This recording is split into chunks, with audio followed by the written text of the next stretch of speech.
Hi, I am Josam and I am from Technology Research Lab. Here in this video we will see what is an OpenID, how it is different from OAuth, an overview on OpenID workflow, and what is an OpenID Connect. What is OpenID? OpenID is an open standard and a decentralized authentication protocol. The OpenID standard provides a framework for the communication that must take place between the identity provider and the OpenID acceptor, which is also known as the relying party. An extension to the standard, which is the OpenID Attribute Exchange, facilitates the transfer of user attributes such as name, email, gender, etc. from the OpenID identity provider to the relying party. Mind you, each relying party may request a different set of attributes depending on its requirement. The OpenID protocol does not rely on a central authority to authenticate a user's identity. Moreover, neither service nor the OpenID standard may mandate a specific means by which to authenticate users. There are three major versions of OpenID. OpenID Connect is the recent version of OpenID standard. Initial versions of OpenID, which is the OpenID 1 and the OpenID 2, never got much commercial adoption. In OpenID 1, the relying party, which is the application, requests for an HTML source which contains OpenID provider details. Then the relying party, which is the application, is expected to read the HTML source to identify the OpenID provider. OpenID 2 focused on excellent security and worked well when implemented properly. The relying party, which is the application, discovers the OpenID provider by requesting an XML document, which is also known as XRDS. However, OpenID 2 suffered two major design limitations. It was an XML based standard, leading to poor adoption as JSON was widely getting adopted by that time. Secondly, relying parties applications are web applications and not the native applications. Let's see how OpenID authentication differs from pseudo authentication using OAuth. OpenID is a way to use a single set of user credentials to access multiple sites, whereas OAuth facilitates the authorization of one site to access and use information related to the user's account on another site. Although OAuth is not an authentication protocol, authentication occurs as a byproduct. To have an in-depth understanding on OAuth, you can watch our previous video on OAuth. I have provided the link in the description box, or else you can click on the suggested videos.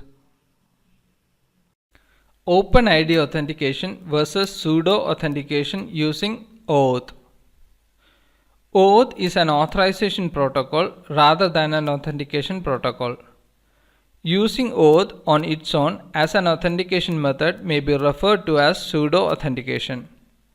The given diagram highlights the difference between using OpenID and OAuth for authentication. The communication flow in both processes is similar. First, the user requests a resource or site login from the application. The site sees that the user is not authenticated. It first formulates a request for the identity provider, then encodes it and sends it to the user as a part of redirect URL. The user's browser requests the redirect URL for the identity provider, including the application's request. If necessary, the identity provider authenticates the user, perhaps by asking them their username and password. Once the identity provider is satisfied that the user is sufficiently authenticated, it processes the application's request, formulates a response and sends them back to the user along with a redirect URL back to the application. The user's browser requests a redirect URL that goes back to the application, including the identity provider's response. The application decodes the identity provider's response and carries on accordingly. The response includes an access token which the application can use to gain direct access to the identity provider's service on user's behalf. Mind you, it happens only on OAuth. The crucial difference is that in the OpenID authentication use case, the response from the identity provider is an assertion of identity, while in the OAuth authorization use case, the identity provider is also an API provider, and the response from the identity provider is an access token that may grant the application ongoing access to some of the identity provider's APIs on behalf of the user.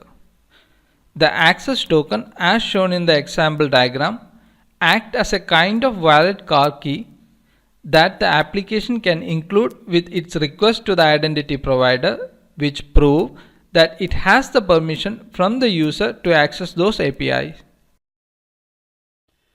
Let's have a quick overview of OpenID workflow. Remember, OpenID Connect is the latest and widely accepted standard, and we will discuss about OpenID Connect workflow in our next video. First, let's look into the basic terminology used while describing this diagram. An end user is the entity that wants to assert a particular identity. In our diagram, we will term this as a user JOSAM. A relying party is a website or application that wants to verify the end user's identifier. This relying party is also termed as service provider or as consumer, which is not a commonly used term now. An identity provider or an OpenID provider is a service that specializes in registering OpenID URLs or XRIs. OpenID enables an end user to communicate with a relying party. In our diagram, we will term this as xyz.org OpenID provider. The end user interacts with a relying party such as a website that provides an option to specify an OpenID for the purpose of authentication. An end user has previously registered an OpenID, in our example, the user JOSAM, with an OpenID provider, in our example, openid.xyz.org. The relying party typically transforms the OpenID into a canonical URL form.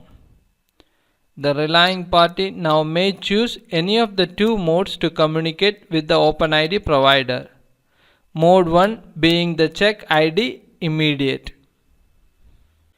in which the relying party requests the OpenID provider not to interact with the end user. All the communication is relayed through the end user's user agent, which is the web browser, without explicitly notifying the end user. Check ID setup, in which the end user communicates with the OpenID provider via the same user agent which is used to access the relying party. The check ID immediate mode can fall back to the check ID setup mode if the operation cannot be automated. First, the relying party and the OpenID provider optionally establish a shared secret, also known as associate handle, which the relying party keeps it safe.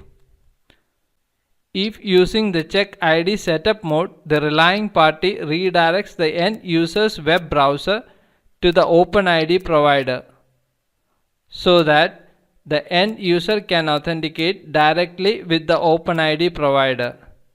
The method of authentication may vary, but typically an OpenID provider prompts the end user for a password or some cryptographic token, and then asks whether the end user trusts the relying party to receive the necessary identity details. If the end user declines the OpenID provider's request to trust the relying party, then the user agent is redirected back to the relying party with a message indicating that authentication was rejected. The relying party in turn refused to authenticate the end user. If the end user accepts the OpenID provider's request to trust the relying party, then the user agent is redirected back to the relying party along with the end user's credentials. That relying party must then confirm that the credentials really came from the OpenID provider.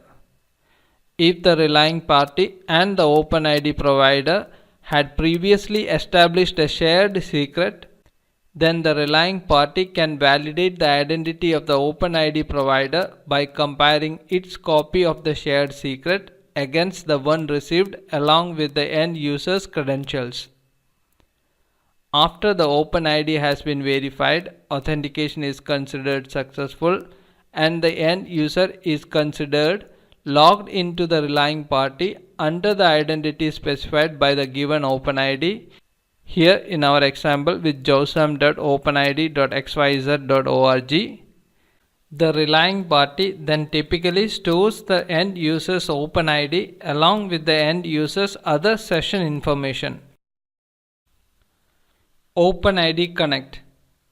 The third generation of OpenID technology is the OpenID Connect. It is an authentication layer that sits on top of the OAuth 2 authorization framework. OpenID Connects allowed the computing clients to verify the identity of an end user based on the authentication performed by an authorization server. OpenID Connect is more developer friendly and it can be applied in a variety of use cases. OpenID Connect is getting wider adoption now. In our subsequent video, we will discuss OpenID Connect in detail.